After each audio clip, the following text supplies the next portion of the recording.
Witamy serdecznie po raz kolejny. Witam Cię, Piotrze, witam wszystkich naszych Witam. słuchaczy. Chciałem, żebyśmy dzisiaj przenieśli się troszeczkę za wschodnią granicę, czyli chodzi mi głównie o Rosję i chodzi mi o disclosure w Rosji, ponieważ ostatnimi czasy pojawiły się takie informacje na temat disclosure w Rosji, a przynajmniej istnieje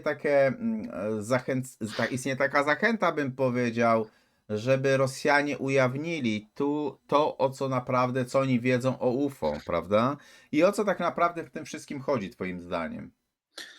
No, o co chodzi, to nie wiem. Wydaje mi się, że to też takie było troszeczkę zagranie pod publikę i z drugiej strony, żeby Amerykanów samych skłonić do większej otwartości w temacie. Jak pamiętacie, 9 września było to spotkanie w kongresie na temat UFO, UAP. No i się okazało, że za dużo w tej sprawie powiedzieć się nie da, tak? Wszystkie informacje, jakby nie było, są zabetonowane, ukryte. Ci, którzy coś wiedzą, nie powiedzą, no bo wiadomo, wiąże się to z pewnymi konsekwencjami. No i kierująca tym spotkaniem Anna Paulina Luna, kongresmen, powiedziała potem w mediach, że ona spotkała się z przedstawicielami rosyjskiego rządu i będą tam debatować z parlamentarzystami na temat tego, co Rosjanie mogą wiedzieć o łapach tak zwanych. No wiesz, trudno mi cokolwiek o tym powiedzieć. Na tym spotkaniu w kongresie też temat dokumentów rosyjskich, radzieckich raczej, w sprawie UFO został poruszony, bo tam dziennikarz, który brał udział w tym spotkaniu, legendarny dziennikarz George Knapp, twierdził, że wywiózł takie dokumenty ze Związku Radzieckiego. Ale wiesz, kiedy ona wierzy, że Rosjanie w dobrej wierze jej powiedzą, co wiedzą o UFO, to za bardzo w to nie wierzę. No, po pierwsze, co mogliby powiedzieć? Po drugie, czy to, co powiedzą, nie jest czasami już dostępne w ogólnym obiegu? No i czy po trzecie, te jej zabiegi, mówię o tej kongresmen Lunie, nie są trochę obliczone na to, żeby no, zmotywować amerykańskich oficjeli, bo nie wiemy w sumie, kto odpowiada za utrzymywanie tej prawdy o UFO pod kloszem, pod kluczem. Także wiesz, tutaj można różnie na to patrzeć. Nigdy bym się nie spodziewał, że w sytuacji innej niż jakaś wyższa konieczność dwa mocarstwa zaczną wyjawiać swoje sekrety, prawda? Pamiętamy też takie słynne słowa Reagana, który powiedział, że jeżeli doszłoby do no, jakiegoś niebezpieczeństwa zewnętrznego, takiego pozaplanetarnego, to Sowieci z Amerykanami by współpracowali. No może o to chodzi, tak? Ale w dobrej wierze to szczerze mówiąc wątpię, że się to stanie, dlatego że no wiesz, na jakiej zasadzie z drugiej strony sowieccy, no przepraszam, nie sowieccy, rosyjscy parlamentarzyści mieliby ujawniać Amerykanom swoje sekrety? Przecież to się w głowie nie mieści. Takich rzeczy się nie robi, chyba że takie rzeczy się robi dla dezinformacji, prawda? Dla zmylenia przeciwnika. Także ja w to do końca nie wierzę, w to, co ona powiedziała. Jeżeli nawet rosyjscy deputowani zaczną coś mówić, zaczną coś robić, to pewnie dowiemy się tego, co i tak już wiemy, a wiemy dość sporo, dlatego że paradoksalnie Sowieci nie kryli się za bardzo, jeżeli chodzi o temat UFO i wiele rzeczy jest jawnych, jest znanych i to nawet nie dlatego, że one wypłynęły, bo ktoś gdzieś kiedyś sprzedał jakiemuś Amerykanowi akta, tylko dlatego, że po prostu były to jawne rzeczy. Także no, jest to dziwne, powiem ci, to jest co najmniej dziwne i naiwne, bardzo naiwne, bo nagle swoich niegdyś największych przeciwników prosi się o pomoc w ustalaniu pewnych rzeczy. Wiesz, z drugiej strony Rosjanie głupi nie są. Przecież Amerykanie, mówiąc o tym disclosure, w kilkudziesięciu procentach odnoszą się do jakichś zabiegów propagandowych związanych z militariami. Nie wiemy dokładnie, jaki jest cel, mówiliśmy o tym wiele razy, ale chodzi o to, że wiesz, oni pokazują zdjęcia, pokazują filmy, tak trochę jakby szują ludzi, sugerując, że no, posiadamy jakieś tajemnicze obiekty, nigdy nie wie, czym one są. A może one są nasze? Gdzieś tam pada na końcu takie pytanie. Także nie sądzę, żeby Rosjanie, nawet jeżeli coś, dali się wciągnąć w jakąś grę również. Także nie wiadomo, kto będzie rozgrywającym, a kto będzie rozgrywanym w tej sytuacji. Ale no, wiesz, wszystko się może zdarzyć. A może to, co zapowiedział Reagan, właśnie wchodzi w grę, choć tak nie do końca w to wierzę. Mhm. Czy w ogóle Sowieci prowadzili badania nad UFO? A w ogóle, jeżeli nawet prowadzili, bo troszeczkę coś tam wiem, że grzebali, u mnie na kanale też na ten temat jest, ale jeżeli nawet prowadzili, to co z tego w ogóle wynikło? Prowadzili takie badania i to wielotorowo. To znaczy się, jeżeli chodzi o takie długofalowe jakieś konkretne badanie, no to był jeden, w sumie dwa projekty pod jednym szyldem Sietka, czyli sieć od 1978 roku i to był projekt dwutorowy, projekt realizowany przez grupę naukowców, gdzieś tam skupionych wokół Akademii Nauk ZSRR. No i była ta sietka Ministerstwa Obrony. I to było takie, wiesz, to była próba podejścia do tego problemu, próba odpowiedzi na nawet narastającą liczbę zgłoszeń. Natomiast to też trzeba patrzeć na to z tej perspektywy, wiesz, realistycznej, tak? Czyli gdzieś po II wojnie światowej pewnie, a może jeszcze w czasie, Sowieci się zorientowali, że dochodzi do dziwnych incydentów, że pojawiają się nietypowe relacje. Potem na pewno przecież, nie oszukujmy się i bądźmy realistami, kiedy przez Stany Zjednoczone się przetaczała fala spotkań z latającymi talerzami, no to Sowieci przecież też musieli się tym interesować. Wiadomo, że się tym wywiad interesował. Jeżeli to nie były ich maszyny, to pewnie pytano się, skąd one są, czym one są, czy to Amerykanie sieją jakąś dezinformację. Zatem, kiedy pojawiły się relacje UFO w Związku Radzieckim oraz w krajach satelickich, bo pojawiły się dość szybko, na pewno temat ten był obserwowany i my nie wiemy na przykład, czy były jakieś niejawne zabiegi, czy były jakieś niejawne sugestie z tym związane, czy były jakieś projekty, prawda? I tak dalej. Wydaje mi się, że były. To jest jedna rzecz.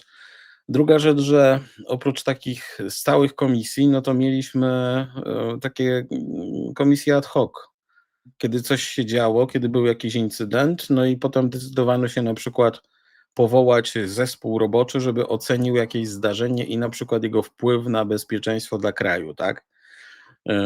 To jest druga rzecz. Co oni ustalili, to też zależy, kogo się pyta, bo na pewno było kilka wniosków, tak? Były wnioski dla partii, były wnioski dla wojska i były wnioski dla obywateli. Te wnioski dla obywateli, jak to w Związku Radzieckim, no, musiały być zgodne z taką propagandową linią, która z jednej strony no, nie pozwalała uciąć tematu, bo by pojawiły się różnego rodzaju pogłoski, a z drugiej strony, no wiesz, no nie wypadało mówić, że to są wszystko Amerykanie. Zatem zostawiono sobie jakąś wąską lukę, mówiąc, że istnieje około 10%, tak mówiła Sietka, przypadków niewyjaśnionych, natomiast cała reszta, no to wiesz, ta tradycyjna gadka, czyli tam pioruny kuliste i dziwne zjawiska i tak dalej. A jak było naprawdę, to też nie wiem. No to jest tak de facto, powiem ci, to jest trudno ocenić, no bo nawet sobie wyobraźmy taką sytuację, że ci Sowieci gromadzą te relacje i mają tych relacji dużo, na przykład, nie wiem, gdzieś tam gromadzą to pod auspicjami, nie wiem, jakiejś jednostki wojskowej czy naukowej, no i wiesz, te relacje UFO są bardzo różne. Naprawdę trudno jest z tego wyciągnąć jakiś jeden konkretny wniosek, dlatego że niektóre zjawiska wyglądają podobnie. Podobnie może wyglądać obiekt UFO, podobnie może wyglądać jakiś plazmoid, podobnie może wyglądać jakieś, nie wiem, wyładowanie rzadkie i tak dalej. Także trudno jest wyciągnąć konkretne wnioski. Znacznie ciekawsze są przypadki, kiedy badano jakąś anomalię, tak? I tych zdarzeń też sporo było. Także owszem, Sowieci badali UFO. Wnioski mieli takie w sumie jak wszyscy, natomiast to były wnioski formalne. A jakie były wnioski nieformalne, takie poza, wiesz, poza opinią publiczną, no to ja też nie jestem w stanie powiedzieć, ale wydaje mi się, że oni sobie dobrze zdawali niekiedy sprawę, że to jest fenomen przede wszystkim niekontrolowany, ale też znamy takie sytuacje i takie przypadki z terenu Związku Radzieckiego, kiedy oni reagowali aktywnie na pojawienie się tych obiektów, czyli na przykład strzelali do nich i tak dalej. Słuchaj, jeżeli UFO, to się najczęściej mówi albo Stany Zjednoczone, albo Rosja. Natomiast powiedz mi, czy istnieją jakieś podobieństwa między tym rosyjskim a amerykańskim podejściem do UFO? Podobieństwa są takie, że Amerykanie początkowo podchodzili do tego problemu w sposób dość poważny i oskarżali oczywiście Rosjan, ale też niektóre państwa europejskie o to, że mają jakąś technologię, która sprawia, że te latające talerze się pojawiają. Czyli podobieństwa były takie, że na różnych etapach podchodzono do tego zjawiska poważnie, a potem próbowano temu ukręcić łeb, mówiąc kolokwialnie. Jeżeli chodzi o manifestacje, no to podstawową różnicą było to, że Amerykanie na przykład, kiedy prezentowali swoje podejście do zjawiska UFO, no to nigdy nie brali pod uwagę oficjalnie przypadków, e, no wiesz, lądowań jakichś istot, tak? Natomiast w przypadku Sowietów no było różnie. A to też trzeba powiedzieć, dlatego że jeden z takich sztandarowych incydentów, który zwrócił uwagę wielu służb i rozszedł się echem po całym świecie, to był ten przypadek z Woronerza, kiedy dziwne istoty wylądowały w parku na oczach dzieci i prawdopodobnie wielu starszych osób. Także tego tematu nie dało się uniknąć. Natomiast jeżeli chodzi o badania nad UFO w Stanach Zjednoczonych, to było tak, że początkowo nie brano pod uwagę tego rodzaju zdarzeń. To też, wiesz, podobne jest, że finalnie zaprzeczono, aby to byli kosmici, żeby to miało związek z jakąkolwiek inteligencją inną niż ludzka, tak? Czyli to też jest pewna linia podobieństwa. No i na pewno podobieństwem jest to, że nie wszystko powiedziano. Co miało zostać powiedziane, co mogło zostać raczej powiedziane, to zostało. Natomiast cała reszta albo była dostępna niewielu osobom, bardzo niewielu osobom, decydentom czy dowódcom, natomiast opinia publiczna musiała dostać coś takiego, no żeby się nie przerazić, tak? I pomimo, że temat UFO nie był tabu w Związku Radzieckim, to jednak no, starano się sprzedać takie wyjaśnienia, które były bardziej scjentystyczne, aniżeli fantastyczne. I tak jak w Polsce chociażby, tak samo w Związku Radzieckim dyskusja o UFO toczyła się na łamach prasy przede wszystkim. I chociaż dochodziło do bardzo wielu różnych dziwnych incydentów, no to dominował taki sceptyczny przekaz, mówiący, że no wiesz, Sowieci byli uczuleni bardzo na punkcie zabobonów, na punkcie tych dawnych wierzeń i tak dalej, no walczyli z religią. Także wszelkie opowieści o jakichś stworkach czy dziwadłach to im były bardzo nie na rękę, także partia to zwalczała. No ale też za bardzo się nie dało z tego prostego powodu, że to był temat bardzo nośny. To był też temat często traktowany poważnie, no bo ludzie dużo, że wiesz, to jest ogromny kraj, ludzie naprawdę widywali ciekawe rzeczy. Także reasumując, no tak, no Sowieci podeszli do tematu UFO podobnie jak Amerykanie. Może Mhm. moim zdaniem trochę bardziej otwarcie. Moim zdaniem też, no wiesz, no Amerykanie de facto zawsze mieli taką narrację, że wynikało z niej, iż zaprzeczają temu wszystkiemu, tak? W przypadku Rosjan ja myślę, że nieco większe było zaangażowanie świata nauki, znaczy Rosjan, Sowietów. Nieco większe było zaangażowanie świata nauki i to takie zaangażowanie, które polegało na tym, że nie to, że się przekreślało coś, tylko na przykład badało się korzenie jakiegoś zjawiska i wydawało opinię. Także było to ciekawe, na pewno. Pomimo tego, że no, kojarzył się wszystkim Związek Radziecki raczej z miejscem, gdzie o wielu rzeczach po prostu się nie mówi. Ale jeżeli chodzi o UFO, to po obu stronach żelaznej kurtyny podejście było chyba było podobne, tak? No jedni zawsze zwalali na drugich, to też jest fakt. Mhm.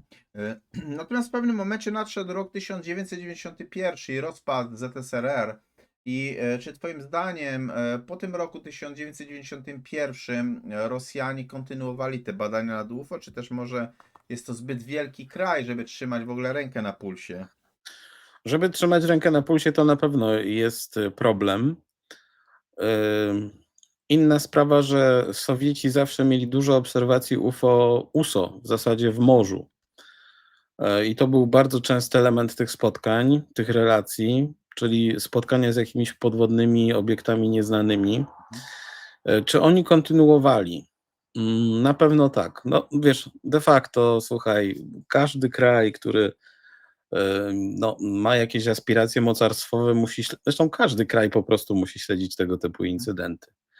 Chyba że jest krajem upadłym. I yy, czy badali? No wiesz, to też jest bardzo szerokie słowo. Wydaje mi się, że tam, gdzie w grę wchodziło jakieś niebezpieczeństwo realne albo jakieś namacalne incydenty, to oczywiście, że badali i pewnie nigdy o tym nie mówili.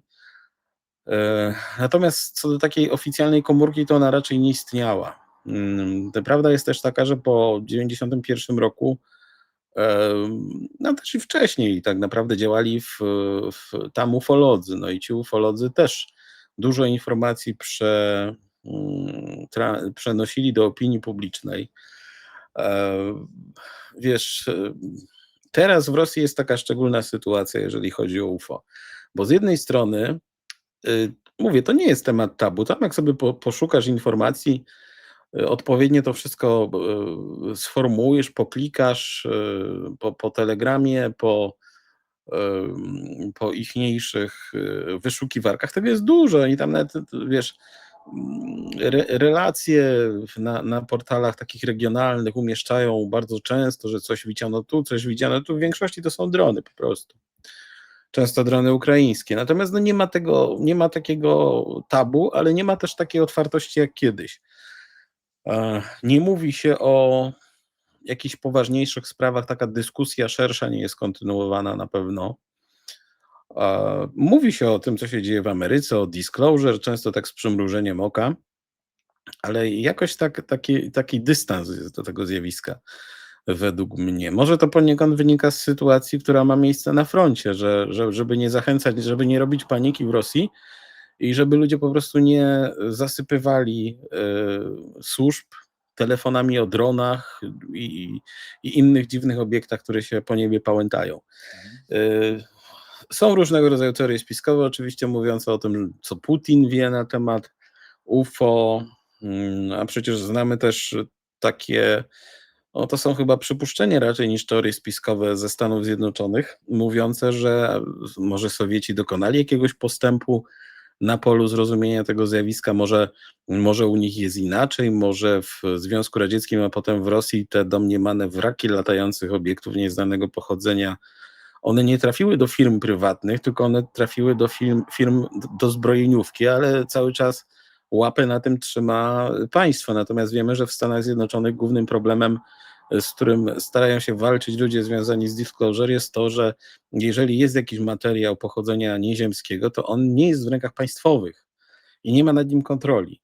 I to, co można się dowiedzieć, to, do czego można go wykorzystać, jest poza jakąkolwiek kontrolą, czy to parlamentarną, czy wojskową. Także może w Rosji jest inaczej, może to wygląda w ten sposób, że oni tam coś wiedzą, ale no wiesz, to, że oni poczynili postępy na drodze do na przykład zbadania czegoś, czy mają do tego większy dostęp, to wcale nie oznacza, że oni z tego zrobią użytek. No przecież sama Sietka, ten program wojskowy jeszcze założony w czasach ZSRR, on podkreślał, że jeżeli się czegoś dowiedzą, no to badają przede wszystkim to zjawisko dlatego, żeby wykorzystać tą wiedzę praktycznie kiedyś i to dla wojska. Często też po 91 roku rosyjscy, czy to politycy, czy to urzędnicy, czy to nawet generałowie, strategzy odnosili się właśnie do tak zwanych egzotycznych technologii. I to też jest temat, który się wiąże z tym, o czym pytasz, bo o ile Rosjanie formalnie nie mówili już o UFO, to często w takich nieformalnych wypowiedziach, a czasem takich półformalnych, pojawiały się wzmianki właśnie o egzotycznych technologiach. Czy to była propaganda, żeby przestraszyć wrogów? Bardzo możliwe, dlatego że oni tych technologii nigdy nie pokazali, zawsze się chwalili i to nie były tam technologie, wiesz, typu tam laserki, tylko to były jakieś tam bronie psychotroniczne, były nowe typy promieniowania, jakieś tak to nazywali. to były bronie, wiesz, pogodowe i tak dalej. Także może Amerykanie dobrze, że się obawiają, że wysuwają takie obawy związane z tym, że Rosjanie poczynili tu jakieś postępy, bo tak rzeczywiście jest, tylko to jeszcze nie są takie technologie, które mogłyby wyjść w użytek. A zasłona dymna jak zwykle jest postawiona, nikt nic nie wie, ale wydaje się, że coś się dzieje. A tak już na zakończenie, czy myślisz, że Rosjanie faktycznie podzielą się tymi informacjami ze Stanami Zjednoczonymi? Nie, wydaje mi się, że nie, no bo po pierwsze to wiesz, jaki mieliby cel w tym wszystkim. Po drugie, mogą się podzielić tym, co wiadomo do tej pory i tym, co funkcjonuje w obiegu. Może te informacje nie są dostępne Amerykanom, bo no wiesz, istnieje bariera językowa, ale przecież te ustalenia Sietki, czy tam ustalenia poszczególnych badaczy, wypowiedzi poszczególnych badaczy, to jest dostępne w literaturze, to jest dostępne w internecie. Jeżeli ktoś chce, może do tego dotrzeć. Mhm. Jeżeli chodzi o podzielenie się takimi informacjami, to okej, to może się podzielą, ale to nie będzie nic nowego. Zresztą cały czas w tym ruchu Disclosure mam wrażenie, że to jest takie, wiesz, odbijanie piłeczki, że to jest ciągle wracanie do bardzo starych rzeczy, bardzo, bardzo starych niekiedy. Także nie podzielą się. Po drugie, no, jaki by mieli interes w tym, żeby się tym dzielić? Jedyny interes, jaki by mogli mieć, to rzeczywiście idzie jakieś zagrożenie ze strony tego zjawiska i trzeba coś z tym zrobić. Tym wspólnym zagrożeniem mogą być też Chiny. Jeżeli wierzymy już w to, że różnego rodzaju mocarstwa mają te swoje poprzejmowane obiekty UFO, i coś tam z tym robią, no bo ciągle się o tym mówi, no to może tym wspólnym wrogiem będą właśnie Chiny, które mogły poczynić największe postępy na polu inżynierii wstecznej i sobie po prostu teraz te swoje zabawki różnego typu wojskowe czy nie usprawniają takimi technologiami. Ale wiesz, to są informacje tajne. Nawet wydaje mi się, że informacja, iż Ziemia jest odwiedzana przez jakieś dziwne istoty, że część z tych relacji, o których ludzie mówią, to jest w ogóle no, prawda. Wydaje mi się, że nawet to byłoby uznane za tajemnicę państwową w pewnym stopniu. Także nie podzielą się chyba, że jak mówię, podzielą się wnioskami, które są stare, wnioskami, Mhm. które są historyczne, bo często też tak jest, że odwołuje się do projektów typu Blue Book, no tu mogą się odwołać do setki na przykład, do sietki. I, i tak to może wyglądać, ale żaden kraj swoimi sekretami otwarcie się nie podzieli, ale jeżeli się podzielą, no to ja bym zachował daleko idącą ostrożność, na ile to jest prawda. Mhm. Okej, co będzie? Myślę, że czas pokaże. Ja dziękuję Tobie za wspólnie spędzony czas. Zapraszam serdecznie i zachęcam, żeby odwiedzać kanał Piotra, UFO Historie i ten siostrzany kanał UFO Historie Little. Wspierajcie nasze kanały, udostępniajcie nasze rozmowy i oczywiście komentujcie. Za wszelkie komentarze merytoryczne jak najbardziej będziemy bardzo wdzięczni. Pozdrawiamy serdecznie, dzięki ogromne Piotrze raz jeszcze i do następnego razu.